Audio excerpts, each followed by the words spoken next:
What if, right now, every single human vanished? No warnings, no screams, just silence.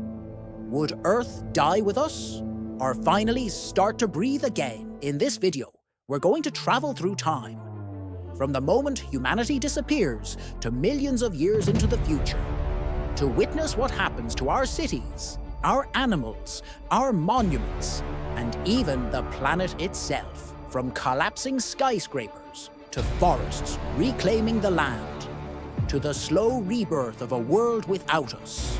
This is the ultimate experiment, Earth after humans. So, let's imagine the moment we all vanish.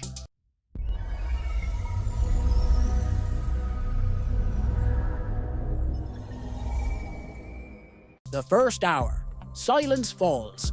It's instant. Engines die mid-road. Airplanes without pilots spiral out of the sky. Trains screech to a halt. Subways fill with stillness. The noise that once defined civilization, traffic, machines, voices, disappears. The only sounds left are the wind, the ocean, and the animals that never needed us. Power plants hum on for a short while, but without engineers to control them, grids begin to fail one after another. Within minutes, much of the world goes dark, except for the faint glow of emergency lights that will soon burn out too. The first day, nature begins to notice. Domesticated animals are the first to feel it. Pets trapped indoors scratch at doors that never open. Farm animals wait to be fed, confused by the silence. In cities, birds gather where people once fed them. But no crumbs fall today. The wild ones, though, they start moving in. Foxes, wolves, raccoons, creeping into streets they once avoided. The balance of nature is already shifting. The first week, the fall of civilization, begins without electricity. Refrigerators shut down, food spoils, and the air grows heavy with the scent of decay. At night, cities are black voids, lit only by the stars, brighter now than they've been in centuries. In skyscrapers, water pumps stop. Pressure builds inside pipes until they burst. Streets begin to flood. Underground tunnels fill with water. And deep inside nuclear power plants, automated systems fight to cool reactors. But without human oversight, some begin to fail. Steam hisses into the air. Valves corrode. Within weeks, several reactors melt down, releasing radiation into the nearby environment. Yet even that won't destroy the planet. Only leaves scars that nature will heal in time. The first year, the cities decay. Now, vegetation starts to reclaim its throne. Tiny weeds force their way through cracks in the pavement. Roots push through concrete foundations. Glass shatters, paint peels, metals rust. Skyscrapers begin to crumble from within, not with explosions, but with quiet, patient erosion. Domestic dogs form packs. Cows and pigs wander freely through empty fields. Some survive, some evolve, some vanish forever. But in the absence of humans, the wild comes rushing back, fast. The air, once choked with pollution, begins to clear. Carbon dioxide levels stabilize as forests absorb more than what's produced. Rivers once poisoned by industry run clean again. Earth starts to heal. 10 years later, the green invasion. Everywhere, the wilderness is rising. Vines snake around steel beams. Moss covers statues and cars. Inside old buildings, ferns grow through broken tiles. The line between city and forest disappears. Predators return. In North America, wolves roam freely. In Africa, lions and elephants reclaim areas once fenced off. Birds of prey nest in the ruins of skyscrapers. Human landmarks still stand. The Eiffel Tower, the pyramids, bridges and dams. But they're weakening. Rust eats the metal. Concrete fractures. Within decades, most will collapse under their own weight. 50 years later, the ghosts of civilization. Earth looks completely different now.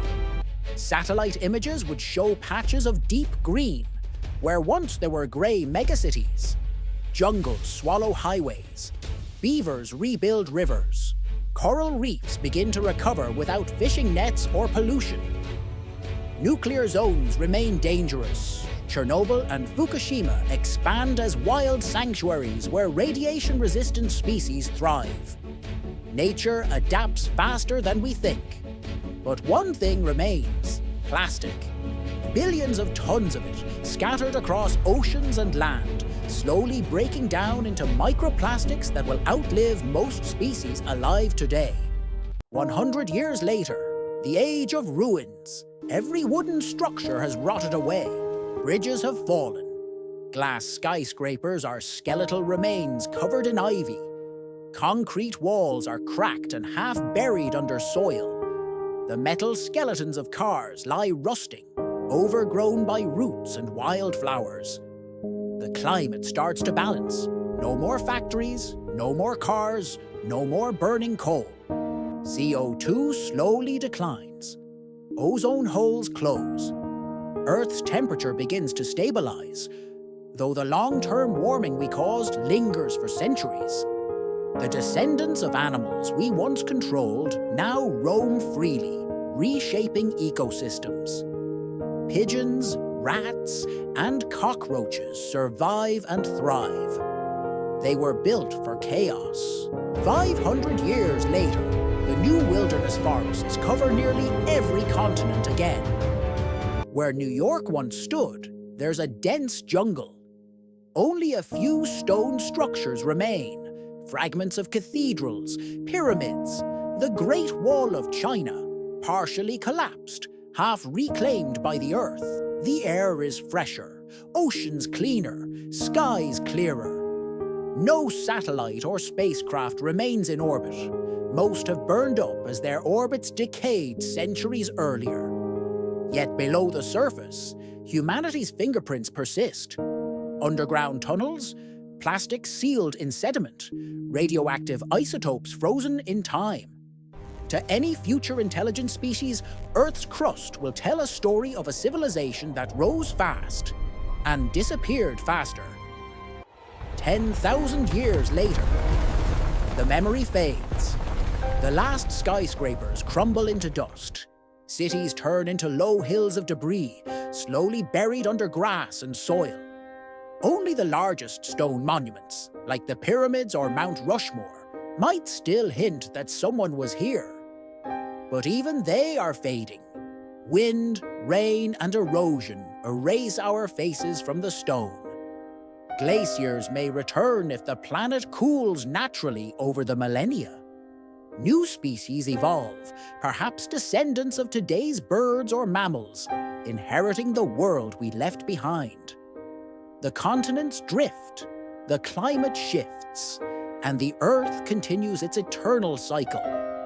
Our satellites and probes, Voyager for example, continue their silent journey beyond our solar system. Perhaps one day, another form of life will find them and wonder who we were 1 million years later. The last traces. By now, most of what humanity ever built is gone. Steel and concrete have become dust. Plastics have turned to microscopic particles embedded in sedimentary rock. A new layer in Earth's geological timeline, known as the Anthropocene. If another intelligent species ever studies these layers, they'll find chemical signatures, traces of oil, metal alloys, and even radioactive isotopes, proof that we existed. Volcanoes erupt, mountains rise, continents reshape. Earth moves on, as it always has. Life doesn't end when we do. It changes and begins again. But here's the real paradox. For all the destruction we've caused, Earth doesn't need saving. We do. The planet will recover without us. But we can't survive without it. Our cities, our technology, our monuments, they all vanish. But what truly matters is what we leave behind before we disappear. So the question isn't, what happens if humans die. It's what happens if we keep living like we already are. Because in some ways, Earth's silent future has already begun. If this glimpse into a world without us fascinated you, wait till you see what would happen if Earth stopped spinning for just one day. Click on the next video, and let's keep exploring the impossible.